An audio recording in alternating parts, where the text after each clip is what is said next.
দীর্ঘ প্রতীক্ষার অবসান ঘটিয়ে আবার নতুন করে পথ চলা শুরু করলো গ্যালাক্সি খ্রিস্টান হাসপাতাল। শ্যামনগর কাউগাছি এলাকায় দীর্ঘদিন ধরে খ্রিস্টান হাসপাতাল হিসেবে পরিচিত ছিল সাধারণ মানুষের কাছে। তবে মাঝে বেশ কয়েকটি বছর দীর্ঘ টালবাহানার জেরে বন্ধ থাকে কাউগাছি ও তার পার্শ্ববর্তী এলাকার প্রাচীন এই খ্রিস্টান হাসপাতালটি। কাউগাছি পঞ্চায়েতের তরফ থেকে হাসপাতালটি দ্রুত চালু করার সংসদ বিধায়কের কাছে আবেদন করা হয়েছিল। অবশেষে আজ গ্যালাক্সি খ্রিস্টান হাসপাতাল হিসেবে পথ চলা শুরু করলো দীর্ঘদিনের পুরনো হাসপাতালটি।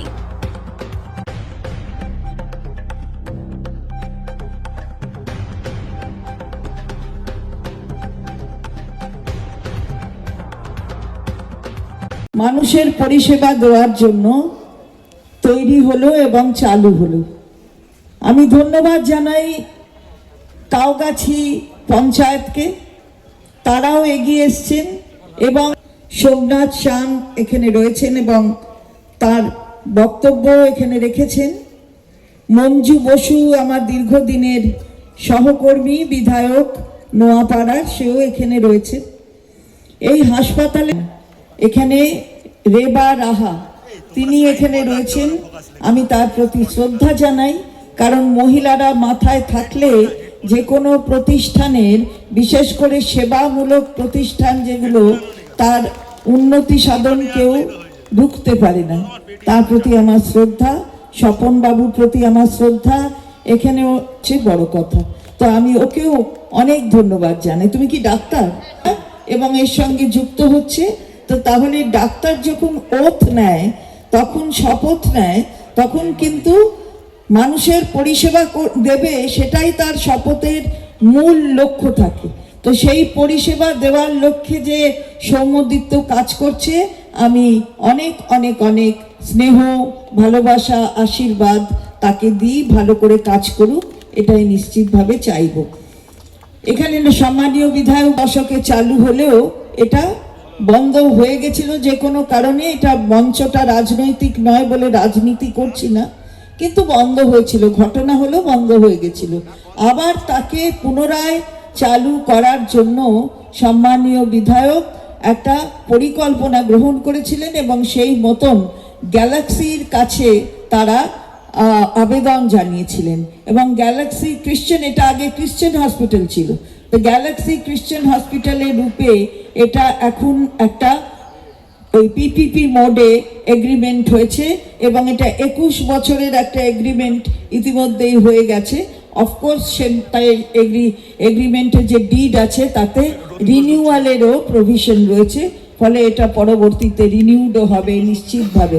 মুখ্যমন্ত্রী মমতা বন্দ্যোপাধ্যায় তিনি কিন্তু স্বাস্থ্য পরিষেবা নিয়ে অত্যন্ত সজাগ এবং তাই 2011 পর থেকে আপনারা দেখবেন তা প্রশস্ত করেছেন মাননীয় মুখ্যমন্ত্রী। সারা ভারতবর্ষের দিকে যদি তাকিয়ে দেখেন, তাহলে অন্য রাজ্যের মুখ্যমন্ত্রী শুধুমাত্র ত্রিপুরা ছাড়া কেউ এই দপ্তরটা কাঁধে রাখেননি। কারণ এটা একটা খুব কমপ্লিকেটেড দপ্তর, যে দপ্তরের সাথে 24 ঘন্টা নিজেকে সম্পৃক্ত রাখতে হয়, যার কাঁধে এই দপ্তর থাকে। মাননীয় মুখ্যমন্ত্রী মমতা বন্দ্যোপাধ্যায় তিনি চিকিৎসক নন, কিন্তু ত্রিপুরার মাননীয় মুখ্যমন্ত্রী তিনি চিকিৎসক হয়ে এই দপ্তরটা কাঁধে রেখেছেন। সেটা যত না বড় কথা, তার থেকে অনেক বড় কথা, যিনি মানুষের মনের চিকিৎসা করেন এবং মানুষের মন কি চায় সেটা বোঝেন, তিনি সেই মাননীয় মুখ্যমন্ত্রী মমতা বন্দ্যোপাধ্যায় তার কাঁধে এই দপ্তরটা রেখেছেন। আমরা তাকে তিনি যেভাবে নির্দেশ দেন আমরা সেই কাজটা করি মাত্র, কিন্তু তার ভিশনটা তো মেইন জিনিস, যে আমার লক্ষ্য কি, আমার কিভাবে আমি নজরদারি করব সব কিছুর ওপরে, এই সবটা নিয়ে, এবং পরিষেবাকে কিভাবে উন্নত করব। আজকে একটা কোনো সরকারি পরিষেবা সেই যেগুলো দেয় যে হাসপাতাল, সেই হাসপাতালের সঙ্গে একটু তুলনা করবেন তো, যে 11 আগে সেই হাসপাতালগুলোর কি চেহারা ছিল। মাননীয় মুখ্যমন্ত্রী যেভাবে আজকে মেডিকেল কলেজের উন্নতি সাধন করেছেন, যখন সরকারে এসেছিলাম আমরা 2011 সালে মেডিকেল সিট ছিল 1355টা, আজকে সেটা 6500-এর উপর হয়েছে। তাহলে মাননীয় মুখ্যমন্ত্রী, ডাক্তার তো তৈরি করতে মেডিকেল কলেজ করতে হবে, সিট বাড়াতে হবে, সেটা হয়নি। মাননীয় মুখ্যমন্ত্রী এসে সেটা করেছেন, ফলে মেডিকেল কলেজের সংখ্যা অনেক বেড়ে গেছে, 3 গুণ বেড়ে গেছে, তার সাথে সিটের সংখ্যাও এইভাবে তার বৃদ্ধি ঘটেছে। ফলে আমরা মাননীয় মুখ্যমন্ত্রীকেও আজকে এই গ্যালাক্সি ক্রিশ্চিয়ান হসপিটালের এই মঞ্চ থেকে আমি তার প্রতি আমরা সবাই কৃতজ্ঞতা জানাই যে এইভাবে মানুষের পরিষেবা তাকে পৌঁছে দেওয়া। এবং স্বাস্থ্য সাথীর কথা সবাই বলছিলেন, আমিও একটু জিজ্ঞেস করে নিলাম অফিসে, আপনারা কি ইতিমধ্যে অ্যাপ্লাই করেছেন? নির্মল দা অ্যাপ্লিকেশন হয়ে গেছে। তা আমাকে বললো যে একটা ফর্মাল ইন্সপেকশন ওগুলো সব হবে যেটা করা, এবং এদের অলরেডি সমস্ত ক্লিনিক্যাল এস্টাবলিশমেন্ট লাইসেন্স সবই রয়েছে। ফলে স্বাস্থ্য সাথী দিতে কোনো অসুবিধা নেই। এটা সবচেয়ে বড় কথা, যেটা হয়ে যাবে।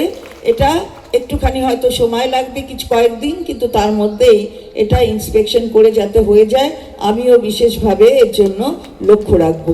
তো এটা বহুদিন বন্ধ ছিল, 70-এর দশকের এই হাসপাতাল দীর্ঘদিন বন্ধ থাকার পরে আজকে এখানকার মাননীয় বিধায়ক সোমনাথ শাম তার বিশেষ উদ্যোগ এবং তার সাথে এখানকার যে পঞ্চায়েত আছে তারা সবাই মিলে একসাথে একটা রূপরেখা তৈরি করে গ্যালাক্সি হসপিটালের সঙ্গে সংযুক্ত হয়ে এটা পিপিপি মোডে এটা খোলা হয়েছে এবং এখানে প্রচুর মানুষের এই পরিষেবা পৌঁছে দেওয়ার সুযোগ এরা তৈরি করে দিল। হ্যাঁ, স্বাস্থ্যসাথীর জন্য এরা অ্যাপ্লাই করেছে, আর মনে হয় যে স্বাস্থ্যসাথী পেতে কোনো অসুবিধে হবে না। তবুও আমরা পুরো ব্যাপারটা দেখে নেব। ক্যান্সার এবং ডায়াবেটিসের ওষুধের দাম কমানো হয়েছে বাজেটে, কি বলবেন? একটা কথাও বলবো না, চলুন।